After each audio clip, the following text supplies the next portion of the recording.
Introducing Guinness Nitro Cold Brew Coffee Beer, blending the smooth, creamy nitro taste of Guinness with hints of coffee, chocolate, and caramel. Guinness Nitro Cold Brew Coffee Beer, your new favorite part of the day. Look for it where Guinness is sold. Must be 21 and over to purchase. Please enjoy responsibly. Diageo Beer Company, New York, New York. Introducing a brand new line of Flex Power Tools exclusively at Lowe's. A top pick for pros on the Lowe's list for innovation, this high-performance power tool line has everything a pro like you needs. Industry-leading battery technology delivering 20% more power, a longer runtime, and faster charging too. Shop in-store or online at Lowe's.com. Lowe's, the new home for pros. Versus National Home Centers for Flex 24-volt. Flex 24-volt batteries compared to 18-volt 20 max batteries utilizing the same cells. U.S. only. The following is a Hoop Ball presentation.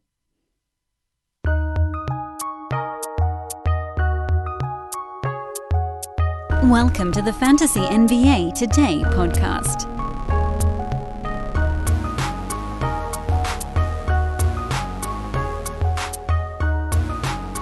Good morning, everybody. Welcome to Friday's weekend edition of Fantasy NBA Today. I'm your host, Dan Besbris, and this is, of course, your Basketball Jones edition of the show. We are not going to be talking, specifically, not going to be talking about fantasy sports today. We're going to be breaking down the playoffs to this point, what it all means for the different teams involved, how that equates to potential futures wagers, and then individual game betting, which I have an axe to grind on one of the ones from last night, but we'll get all to that in just a moment. I am Dan Besbris, DanBesbris. If you'd like to give me a follow on Twitter, I would kindly ask that you do.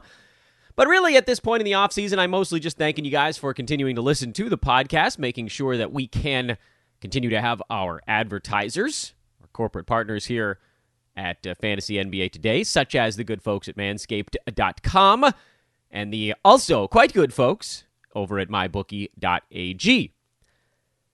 All right, let's go ahead and just dive into things. I don't know how long it's going to take. It might be long, it might be short. I got no real plan on how far we're diving into this stuff, so we'll just get rolling and see where it takes us. Last night, a recap. Milwaukee once again throttled Miami, 113-84. I saw some stuff in the middle of the day yesterday. I know I put the podcast out. I recorded yesterday's podcast largely on Wednesday night. So I was a little bit, and sometimes it works out well. Sometimes it doesn't. So on the pod, I said I was leaning into the Heat. In our Discord channel and in our Wager Pass thread, by the early afternoon, I had actually backed off of that lean because I was seeing things that basically told me the Heat weren't ready for this series. That the Bucks... Or maybe the counterpoint is that the Bucks just sort of were. And that what we're seeing more and more in this series is that the Bucks didn't want to be in the bubble. The Heat did. And that was sort of everything, at least early on.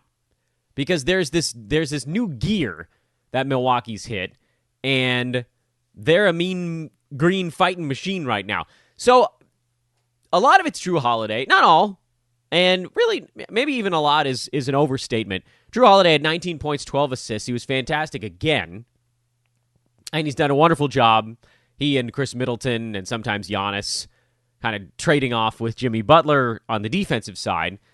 But I think more than anything, what you're seeing isn't so much that Milwaukee has figured out all the perfect counters to paint packing. Because Giannis has been fine in this series, but he hasn't been regular season, over-the-moon, spectacular Giannis. In fact, I would argue that Jrue Holiday and Chris Middleton have actually played a better series than Antetokounmpo to this point. I think what you've seen here is that the Bucks have ratcheted up so hard on the defensive side that the fact that the Heat do have something of a formula for not stopping, but slowing down Giannis, it hasn't been that big of a deal. And we actually talked about this a little bit during the bubble last year, that the Heat defense was fine. It was fine. It wasn't, everybody made it out like the Heat had solved Milwaukee in the bubble last season. But by all accounts, it was just that the Bucks couldn't get out of their own way on the defensive side. They were just letting Miami take wide open three-pointers in this, like, we only know how to pack the paint ourselves kind of defense, and it was a massive flop. Miami just kept hitting threes, and the Bucks didn't.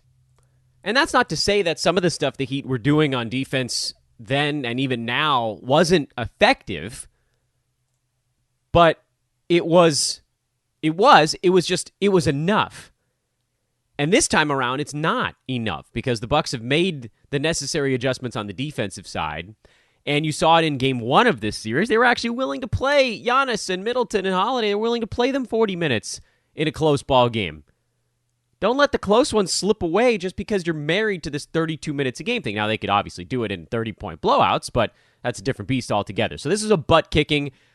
I think the last one probably will be too. I don't want to say that Miami is demoralized, but they've just been getting picked apart. And so there's really no reason for the Bucks to take their foot off the gas now. And as I look towards the team's next ball game, which is, what day is that? Is that Saturday? Yeah, it's Saturday game. Afternoon game. The only reason I would look at the Miami side is because the Bucks showed themselves in last weekend's afternoon game to be not quite so locked in early in the day. So maybe you say, all right, well, perhaps the Heat are a little bit better in that one. They're catching 4.5 points, which is a ton. Has the number finally caught up? I did say that I thought the Heat would cover and it would go under. So at least we got one of the two things going in terms of leans yesterday. I just thought the pace would be a little bit lower. Not that it was. I mean, we got a little bit lucky there. The Heat, they vastly underachieved their pace. The Bucks actually, I believe, overachieved by just a little bit, if I'm not mistaken. Not by much. I think they were almost right on the money. So the Bucks were expected to put up about $113, and that's where they ended up. And the Heat were expected to put about 106, and that ended under the marker there. So it would have been an under based on pace, but not by nearly as much as it actually went. Middle game also went under. I actually had a lean to all 3 unders in yesterday's game, and they would have all 3 hit, and I'll get to my rage on that last ball game in a minute here. If you watched the last one, you know why I'm upset, because that ball game had no business going over by 8 points. It had no business going over at all after the first quarter. The pace was crazy slow, but whatever, we'll get to that one. Lakers beat the Suns 109-95. Jay Crowder, Devin Booker, both ejected late in that ball game. Booker, due to a flagrant foul. Crowder, honestly, I actually turned the game off in the final 30 seconds because it was decided I wanted to go watch the end of Portland-Denver, so I didn't actually see what happened to Crowder.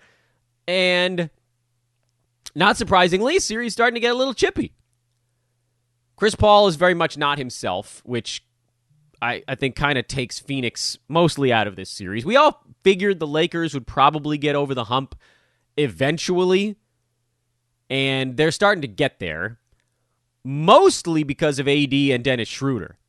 Schroeder's been awesome the last 2 ball games. He's been fine. He was even okay in the first one, although you could see he was kind of getting his win back. He was great in this one. He was great in game 2. AD's been really good the last 2 ball games in a row. LeBron has been fine, but not nearly the spectacular LeBron that you'd figured the Lakers might need at some point during the playoffs. So I still have some mild concerns around LeBron James' numbers. Okay, that's not entirely fair. I have some mild concerns around LeBron James and just his overall springiness. He had 7 turnovers, so the passes weren't as good as usual. Again, only 3 free throws for LeBron. His team took 30. He only got 3 of them. Something is amiss, and they don't need it right now because the Suns don't have Chris Paul, and without Chris Paul, the Lakers only need like an 80% LeBron James or whatever the hell he's at right now. He's not 100%. I know some of you are arguing with me on Twitter about it. He's not 100%. Watch the games and tell me this is a guy that's anywhere near 100%. He's not attacking. I don't think he's attacked DeAndre Ayton but one time in like the whole series.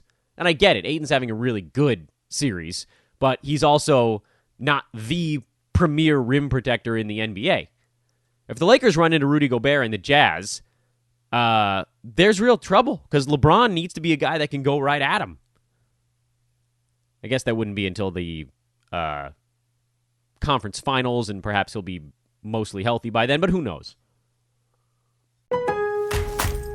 Introducing a brand new line of Flex Power Tools exclusively at Lowe's. A top pick for pros on the Lowe's list for innovation, this high-performance power tool line has everything a pro like you needs. Industry-leading battery technology delivering 20% more power, a longer runtime, and faster charging too. Shop in-store or online at Lowe's.com. Lowe's, the new home for pros. Versus National Home Centers for Flex 24-volt. Flex 24-volt batteries compared to 18-volt 20 max batteries utilizing the same cells. U.S. only.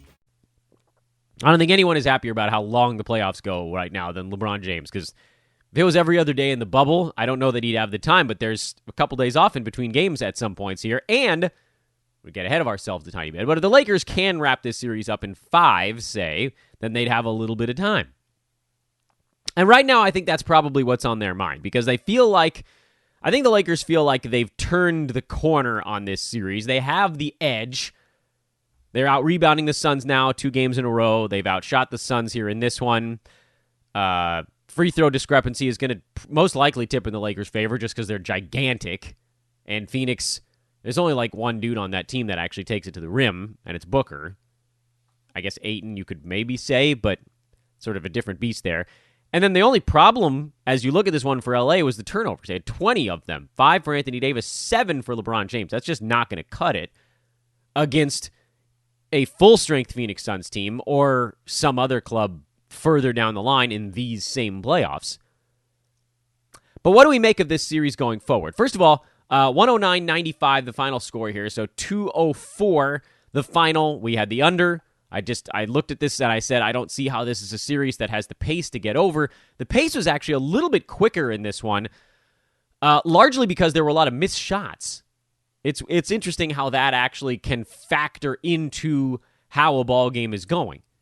So Phoenix was expected to get to about 108 at the pace the ball game moved. The Lakers, with all their turnovers and stuff, they were expected to be at like 120. So this game by pace, actually, you probably looked at it and thought, well, maybe it should have gone over. But it's also, a lot of what we saw in this game was that the teams were coming down, missing shots, going back the other way, missing another shot. And so it was like catch and go, and the shots were going up quickly, but nobody was making any of them. I don't know what some made buckets might have done to the final score of this ball game, but given how many turnovers there were, it's actually worth exploring the idea that the next one in this series might then finally go over.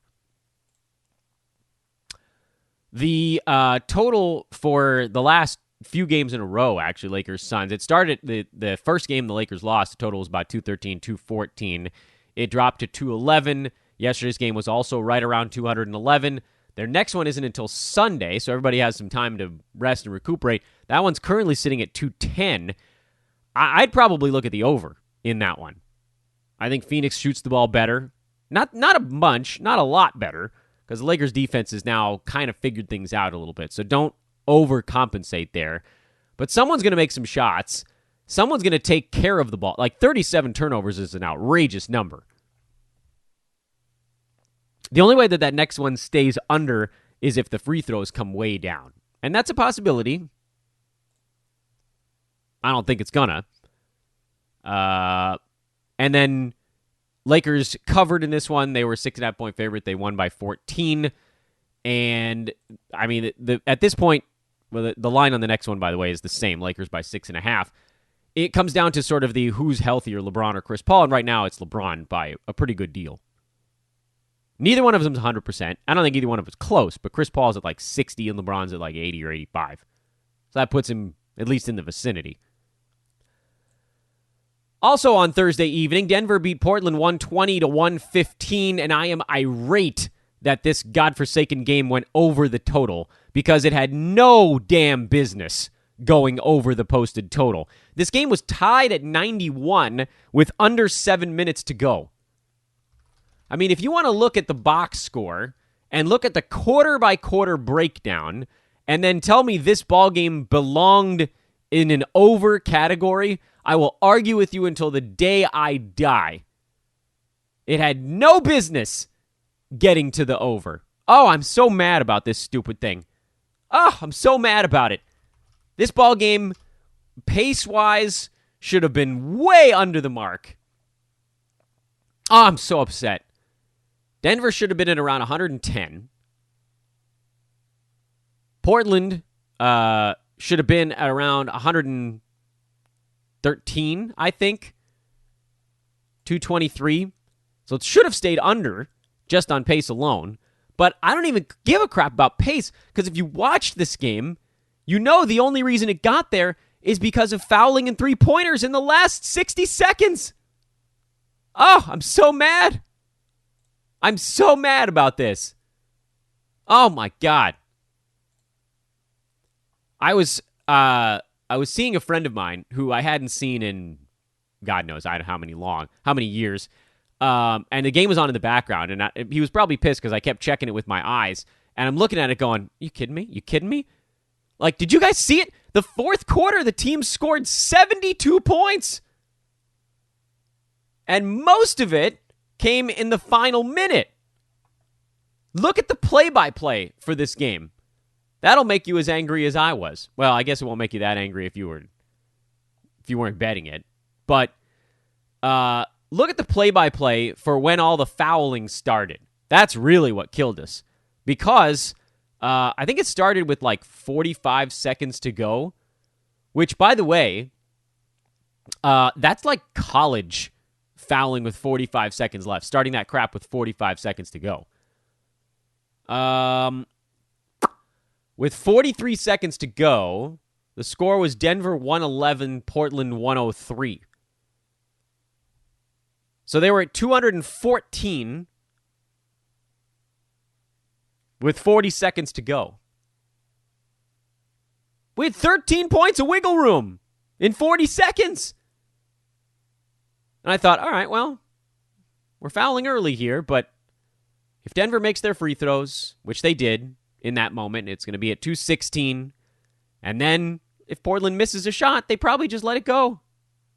Because once you're down 10 and the team that's up has the ball, it's kind of over. I guess you foul again, you're down 12. If you miss again, it's over. Like, you still cover. We had plenty of room at that point. We still had 11 points of space. But Portland hit their three-pointer. And then Denver hit 2 more free throws. And then Portland hit another three-pointer. And then Denver made, I think, 1 out of 2 free throws on the next one. And then Portland hit another three-pointer. And that put the ball game over. But they weren't done yet, because Denver hit 2 more free throws, and Portland hit another three-pointer. And then Denver missed their free throws, and Jokic got an offensive rebound and tipped it in, and that got us to our final score. I mean, it was everything you hate if you have an under in the final minute of a basketball game. Portland hit 4 three-pointers in a row to keep them fouling and keep the game going. Remember what I said? 214 with 40 seconds to go, and it ended at 235. 21 points scored in the final 40 seconds of this godforsaken ball game. Ugh!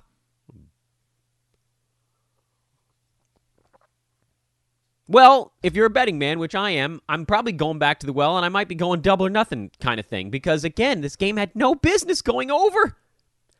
Total's been adjusted up to 228. I've got to think it gets bet up even higher than that, because people see 235 and think it wasn't that close, but that ball game was all under. Everything about it was an under. The teams shot the right amount for it to go under, but they extended the game by 5-6 possessions in the last 40 seconds, and still the pace was ticked to the under. But the three-pointers, Denver hit 20 three-pointers in that ball game yesterday. Portland hit 14, but again, 4 of them coming in a 30-second span at the end of the ball game. Brutal.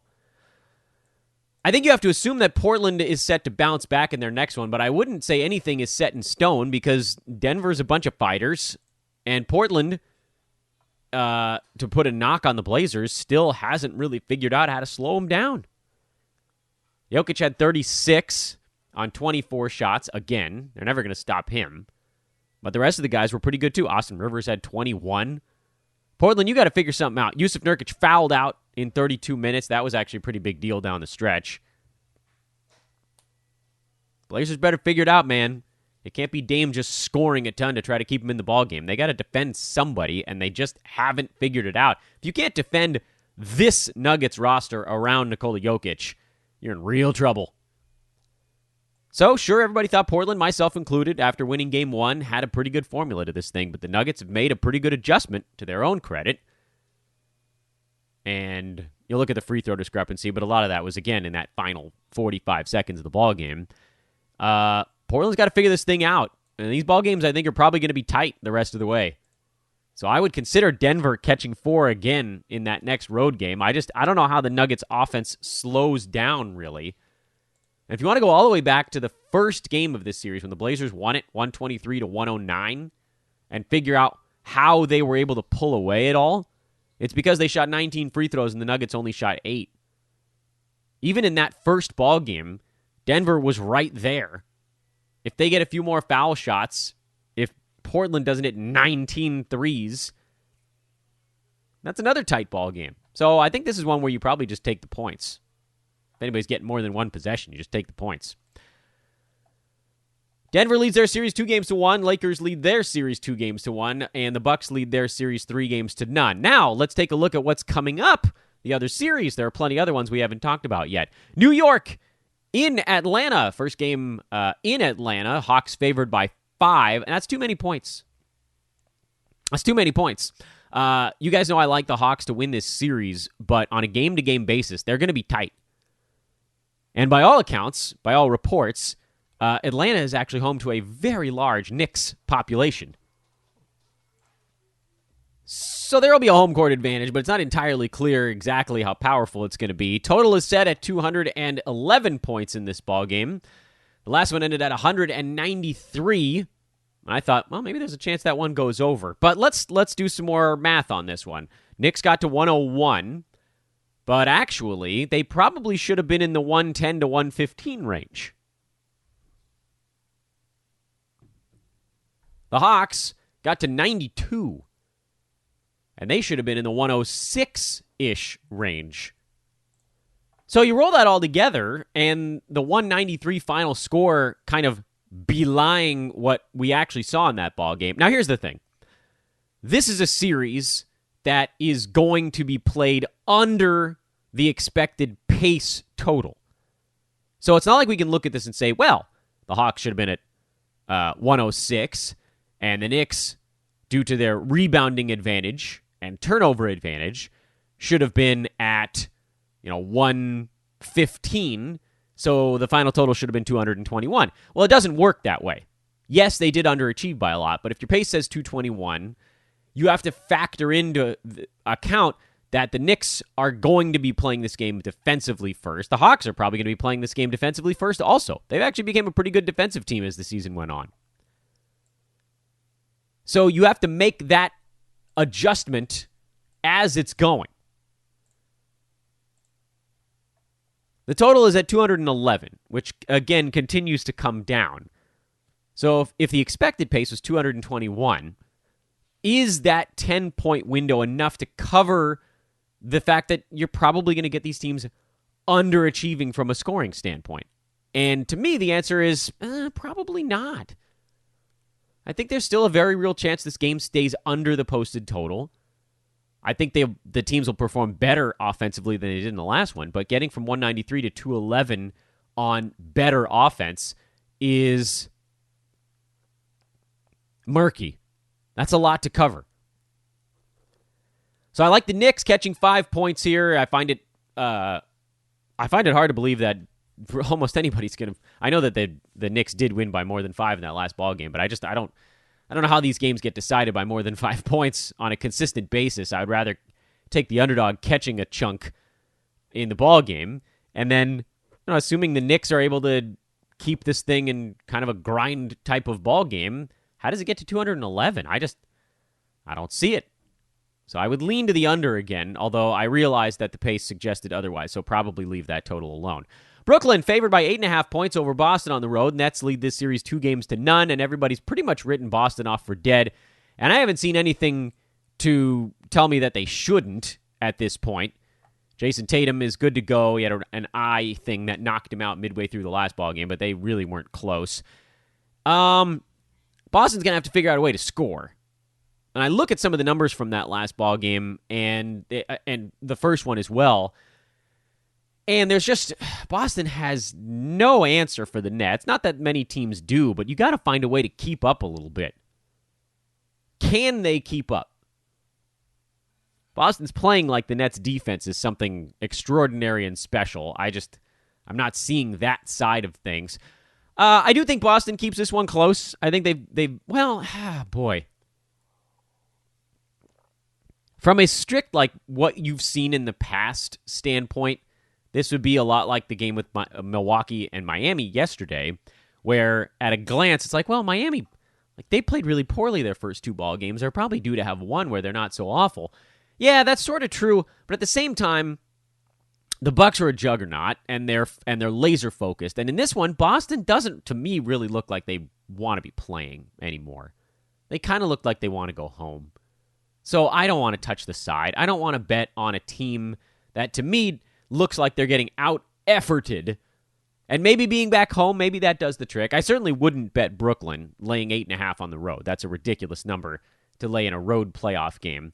But I'm struggling to find enough reasons to back Boston, so I'd probably leave the side alone. If I'd go anywhere, I'd go Boston, but I don't think I am.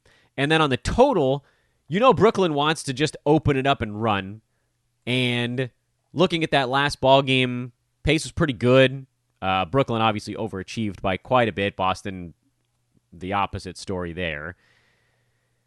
Do they get into the 230 range again? It probably comes down to whether or not the Celtics can make a few shots. I'm inclined to think they probably do make a few here back at home. So I would lean ever so slightly to the over, but probably not touching that either. And then the Clippers laying 2.5 in Dallas. What's going to wake them up? I don't know. I really don't know. This is, the Clippers are, they are not looking good. They lost 127-121, let the Mavericks shoot basically 65% for the entire ball game until the scrubs came in and missed some shots late. And I guess that's not entirely true. It's just a few clangs as things were running out in the fourth quarter. It wasn't the scrubs. That's not fair. I struggle with this one because the Clippers' pace should have been about 107. Mavericks' pace should have been at about 105. I mean, that's 212. That's nowhere near 248. And so I look at this and I'm like, what's going to change? Are the Clippers going to finally play some defense? Are the Mavs going to finally cool off from three-point land? Everything in that last ball game pointed to a series where no one can guard anybody. Kawhi had 41, Luka 39, Kristaps 20, Tim Hardaway Jr. 28, Paul George 28. What's the answer? I want to bet the under. I want to say, the Clippers are finally going to get a little focused on the defensive side, and or the Mavericks are finally going to start missing some three-pointers. But that feels like me trying to be the smartest guy in the room when everything we've seen to this point suggests that Dallas is just hot, and the Clippers don't have a way to guard them without trying to make the other guys win, and then it ended up burning them on both sides. You saw the Clippers try to take the ball out of Luka's hands late, and so he didn't have that great of a fourth quarter, but the other guys just lit him up instead. That strategy generally only works if the other guys aren't in rhythm at that point of the ball game, but they were too.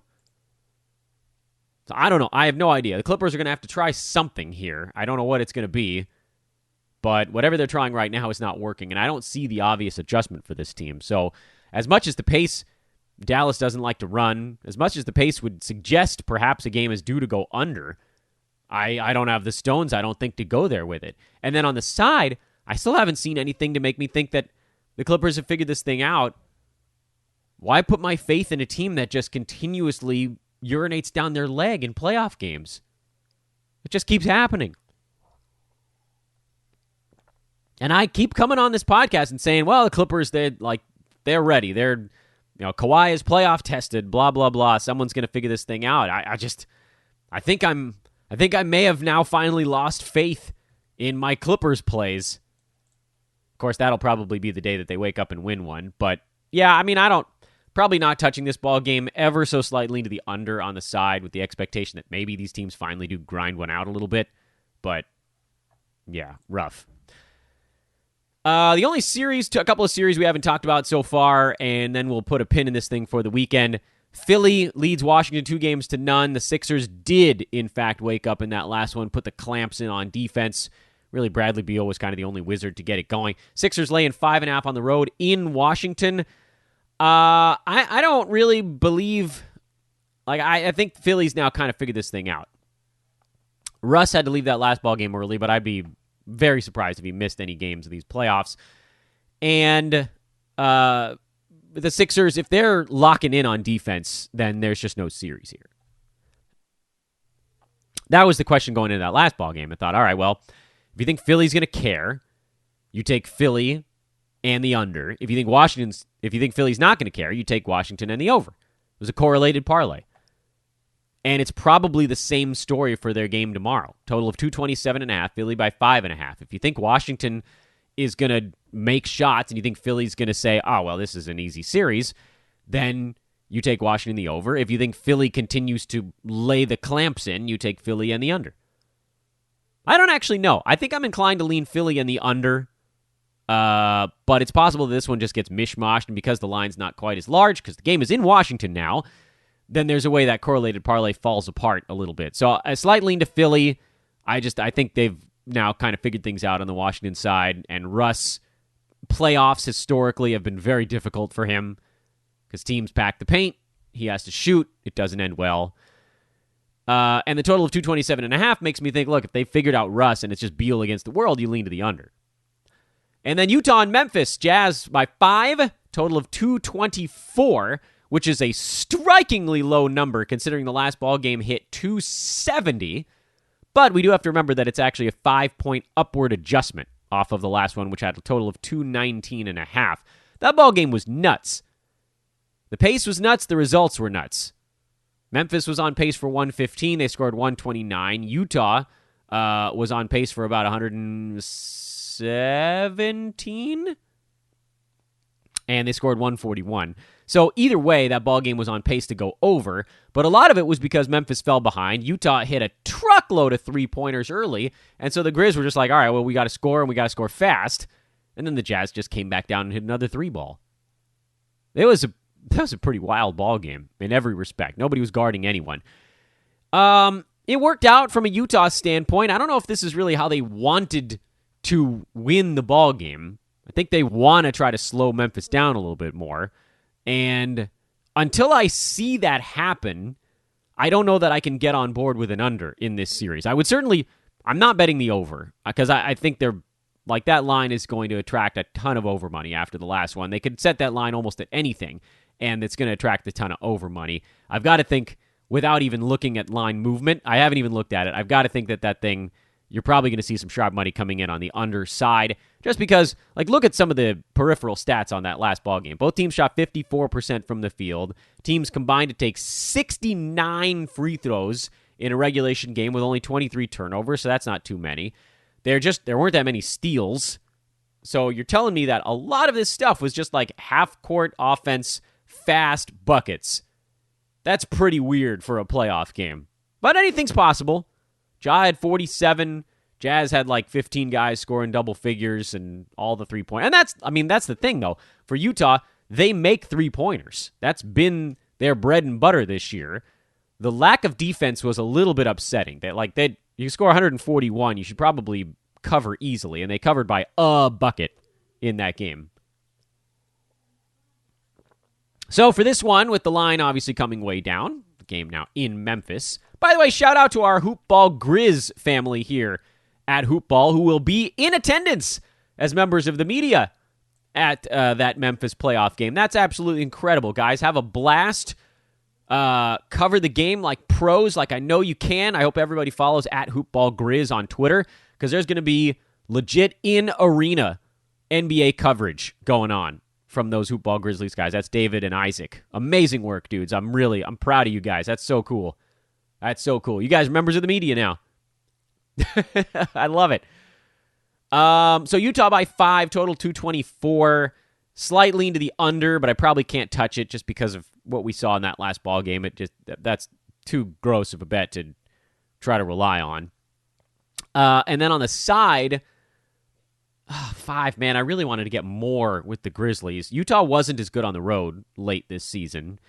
Donovan Mitchell, does his swagger push them over the top? I probably lean Memphis in the under ever so slightly in that ballgame, looking towards Saturday.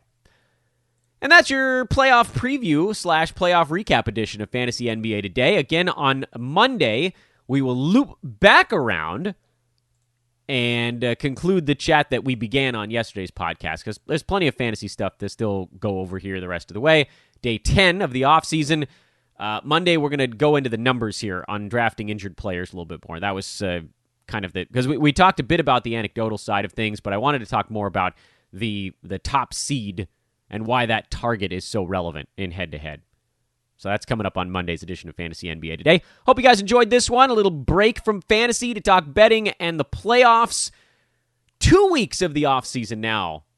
Put it in your pocketbook. I am Dan Vespers for Fantasy NBA Today, a hoop ball presentation. Enjoy your weekend, everybody. Back at you. Day 11 on Monday. That's not fair, I guess. It's weekday, day 11. So I got to do weeks because I haven't been counting the weekends. Whatever. Who cares? We'll talk to you then either way. Whatever you want to call it, we'll talk to you on Monday.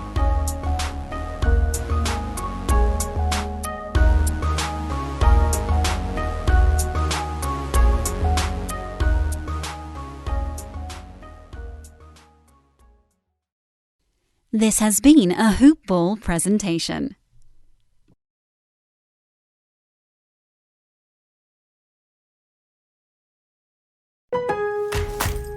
Introducing a brand new line of Flex Power Tools exclusively at Lowe's. A top pick for pros on the Lowe's list for innovation, this high-performance power tool line has everything a pro like you needs. Industry-leading battery technology delivering 20% more power, a longer runtime, and faster charging too. Shop in-store or online at Lowe's.com. Lowe's, the new home for pros. Versus National Home Centers for Flex 24 volt. Flex 24 volt batteries compared to 18 volt 20 max batteries utilizing the same cells. U.S. only.